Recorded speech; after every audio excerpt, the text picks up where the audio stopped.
from First Kings. I'm going to read out of chapter 18, and I'm going to read verses 30 through 39. I kind of set this up. This is one of the cool stories in where God reveals His power to His people. Kind of give a backstory. Elijah was telling the people that they need to choose between God and Baal, which Baal was a false prophet of the original people that were in the land, and was one of the gods that the Jewish people would end up leaving God for continually. And so Elijah was the only prophet of God at the time, but yet there was like 450 prophets for Baal, but or Baal, I guess it's pronounced. And so he said, let's see who has the real power, God or Baal. So 450 prophets, they built an altar, and they laid their sacrifice on the wood, and all day long they danced, they prayed, they'd even cut themselves, and by the time of the evening sacrifice, no answer, nothing happened. And so this we pick up in verse 30 is where this picks up. So this is after Baal did not answer his prophets. Verse 30. Then Elijah said to all the people, "Come near to me." So all the people came near to him, and he repaired the altar of the Lord, which had been torn down. Elijah took 12 stones, according to the number of the tribes of the sons of Jacob, to whom the word of the Lord had come, saying, "Israel shall be your name." So with the stones he built an altar in the name of the Lord, and he made a trench around the altar large enough to hold 2 measures of seed. Then he arranged the wood and cut the ox in pieces and laid it on the wood. And he said, "Fill 4 pitchers with water and pour it on the burnt offering and on the wood." And he said, "Do it a second time." And they did it a second time. And he said, "Do it a third time." And they did it a third time. The water flowed around the altar, and he also filled the trench with water. Okay, I'm going to pause right there. So, the 450 prophets of Baal, they laid the wood, and they laid the ox on the wood. Excuse me, but that's all they did. They didn't do anything extra.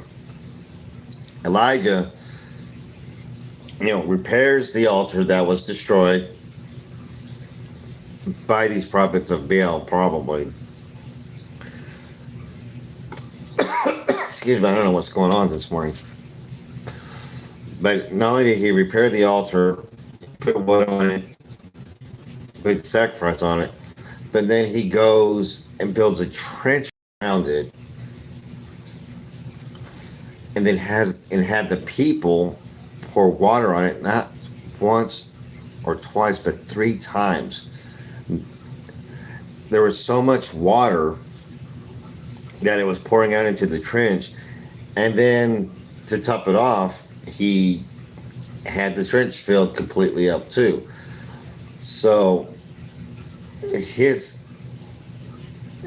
sacrifice, his altar is completely saturated with water. I mean, doused. I mean, there should be no way that this thing is ever going to catch fire. So let's read on from there. At that time of the offering of the evening sacrifice, Elijah the prophet came there and said, O Lord, the God of Abraham, Isaac, and Israel, today let it be known that you are God in Israel, and that I am your servant, and I have done all these things at your word. Answer me, O Lord, answer me, that this people may know that you, O Lord, are God, and that you have turned their heart back again. Then the fire of the Lord fell and consumed the burnt offering and the wood and the stones and the dust, and licked up the water that was in the trench. Then all the people saw it, they fell on their faces and said, The Lord, He is God, the Lord, He is God. Now let's go ahead and finish this out. Verse 40.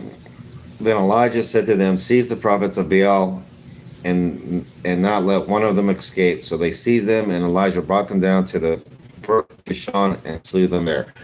So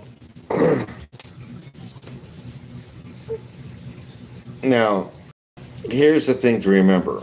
All this Elijah didn't do on his own. God had already told him previously to do this.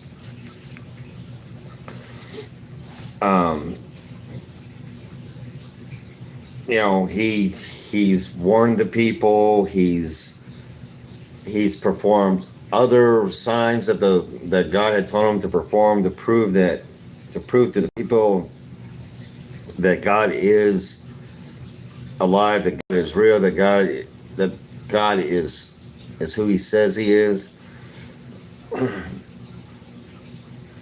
But after this, I guess you can say this is the kind of the prize fight between Baal and Elijah, or God, let's just say between Baal and God. God not only shows up with fire from heaven to consume the burnt offering, but the fire was so intense it consumed everything. There was no ox, there was no wood, there was no stone, and there was no water left. It was completely consumed by the fire that God sent down from heaven. This was a wake-up call for the Israelites. And once this happened, they saw with their own eyes the power of God. Their heart went back to God at this time. And so Elijah had all the prophets of Baal seized and because they were false prophets. They were false God, leading people in the wrong direction, which is away from God.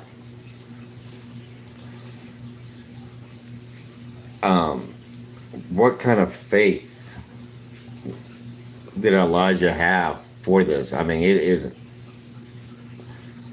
unsurmountable, it is undenying, and is unfaltering. But when we have as much faith as Elijah does here, God will reveal Himself to us and to others so that they too can believe that He is real and that He is God. So, just thought it was a neat story, dude.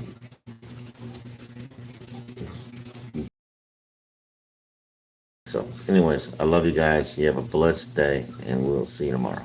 Bye.